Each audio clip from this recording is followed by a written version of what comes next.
माँ प्रकृति का दिया हुआ अनमोल उपहार है, लेकिन जैसे ही इसके साथ सौतेला शब्द जुड़ता है, लोगों का मन नकारात्मकता से भर जाता है। हमारे समाज में सौतेली माँ को झगड़ालू और अपने सौतेले बच्चे को कष्ट देने वाली तथा अपने पति के कान भरने वाली समझा जाता है। लेकिन इस रंगीन दुनिया में रिश्ते निभाने वाले पर निर्भर है कि वह उसे कैसे निभाते हैं। दोस्तों, यह कहानी एक सौतेली माँ की है जिसने अपने प्यार की ऐसी मिसाल पेश की कि लोगों की सौतेली माँ के प्रति सोच ही बदल गई। आइए शुरुआत करते हैं। प्रीतमपुर गांव में एक जमींदार रहते थे। उनका 8 वर्ष का एक बेटा था जिसका नाम विक्रम था। वह उम्र में छोटा जरूर था, लेकिन उसकी ठाठ में कोई कमी नहीं थी। वह राजा महाराजाओं की तरह बर्ताव किया करता था। हवेली के सारे नौकर विक्रम के इशारों पर नाचा करते थे। उसके बात करने का अंदाज शाही था।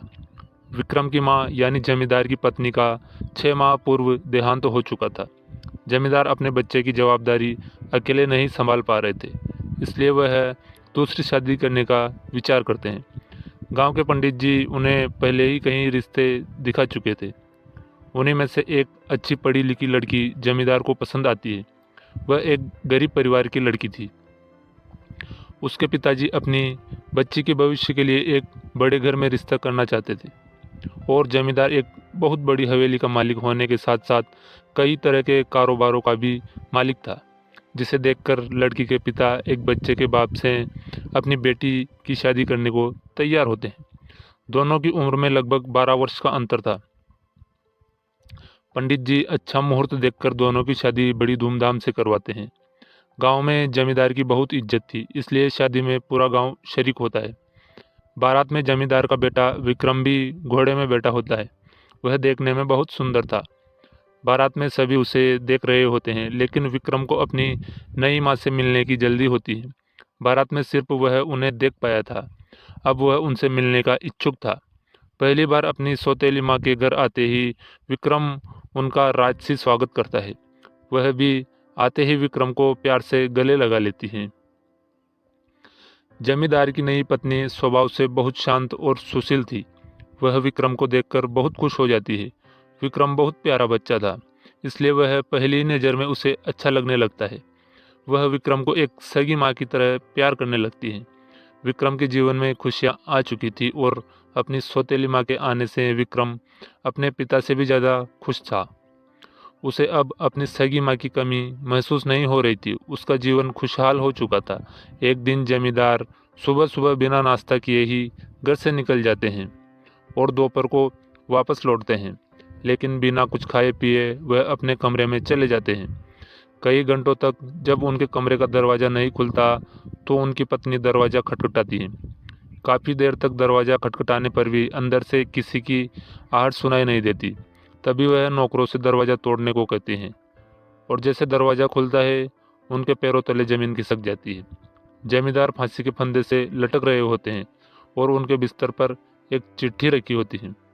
इतनी कम उम्र में बेचारी का सुहाग उजड़ चुका था। अपने पिता की मौत की खबर सुनकर विक्रम को गहरा आघात पहुंचता है। वह मानसिक तौर पर हतोत्साहित हो जाता है। अभी अभी उसके जीवन में सौतेली माँ के रूप में खुशियाँ आई थी, लेकिन अब उसके सिर से पिता का साया हट चुका था। दोनों का बहुत कुछ छीन चुका था, लेकिन अभी तो दुखों की कुछ बूंदें ही गिरी थी, सैलाब आना बाकी था। जैसे ही जमींदार की पत्नी उनकी लिखी चिट्ठी पढ़ती है तो उसके होश उड़ जाते हैं। जमींदार की सारी संपत्ति छिन चुकी थी और अब वह कर्जदार हो चुके हैं। दरअसल उन्होंने एक प्रोजेक्ट में बैंक से लोन लेकर बहुत बड़ा निवेश किया था, जिसके लिए उन्होंने अपनी सारी ज़मीन जायदाद गिरवी रख दी थी। लेकिन वह प्रोजेक्ट बर्बाद हो गया, जिससे उन्हें भारी नुकसान हुआ और अब उनकी सारी संपत्ति नीलाम होने वाली थी। विक्रम अनाथ के साथ साथ गरीब भी हो चुका था। जमींदार की मौत के कुछ दिनों के बाद ही इनकी सारी संपत्ति नीलाम कर दी जाती है और इन्हें सारे कारोबार के साथ साथ हवेली को भी छोड़कर जाना पड़ता है। विक्रम और उसकी सौतेली माँ बेघर हो चुके थे। लड़की के पिता उसकी दूसरी शादी का विचार कर रहे थे, लेकिन वह अपने बच्चे से बहुत प्यार करती थी। वह उसे अकेला छोड़कर जिंदगी नहीं बसाना चाहती थी, इसलिए वह अपने पिता के घर नहीं जाती। लड़की के सारे रास्ते बंद हो चुके थे, लेकिन गांव के लोगों की मदद से उन्हें इतने पैसे तो मिल चुके थे कि वह कुछ महीने किराए के घर में गुजार सके। विक्रम की सौतेली माँ पढ़ी लिखी थी।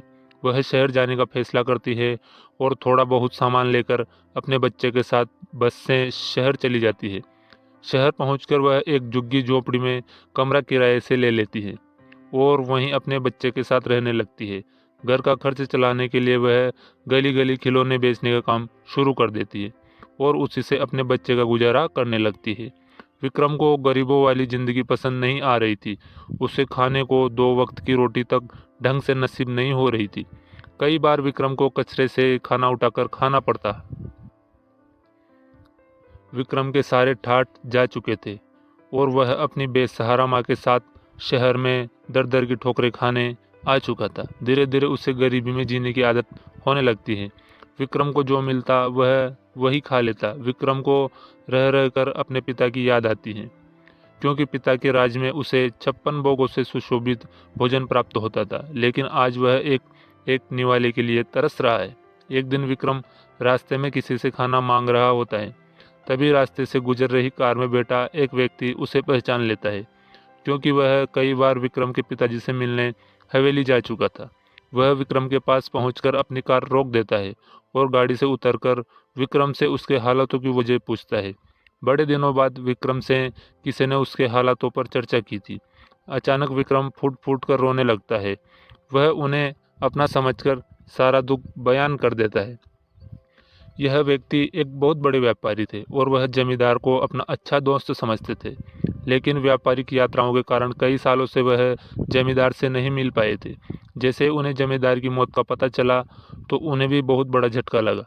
वह विक्रम से कहते हैं, तुम लोग इस समय कहाँ रह रहे हो बेटा? विक्रम उन्हें अपनी झोंपड़ी में ले जाता है और अपनी माँ से मिलाता है। वह उनकी कुछ मदद करना चाहते हैं, इसलिए कुछ पैसे निकालकर विक्रम की माँ के हाथों में दे देते हैं। लेकिन वह खिलौनों से इतना कमाने लगी थी कि अब वह किसी का एहसान नहीं लेना चाहती थी।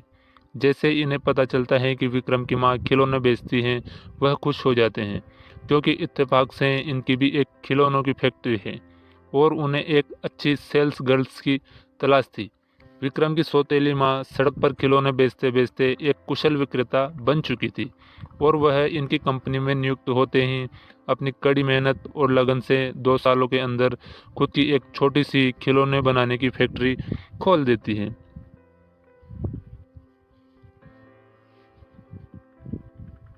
और अब धीरे धीरे इनकी ज़िंदगी बदलने लगती है। विक्रम भी अपनी सौतेली माँ के साथ खिलौनों की फैक्ट्री में काम करने लगता है। इनकी फैक्ट्री के बने हुए खिलौनों की मांग देश विदेश तक होने लगती है और कुछ ही सालों में उनकी कंपनी का नाम पूरे देश में होने लगता है। और कड़े संघर्ष के बाद जमींदार की पत्नी एक अरबपति महिला बन जाती है। उन्होंने अपने बेटे के लिए फिर से वही ज़िंदगी लाकर रख दी थी जिसकी उसे आदत थी। विक्रम अपनी सौतेली माँ के त्याग और मेहनत का एहसान नहीं चुका सकता था। वह अपनी सौतेली माँ को भगवान की तरह पूजने लगता है और गमों के बादल छटते ही खुशियों की बारिश के साथ यह कहानी खत्म हो जाती है। तो दोस्तों, आपको कैसी लगी है प्रेरणादायक कहानी? आगे भी ऐसी कहानी सुनने के लिए चैनल को सब्सक्राइब जरूर करें।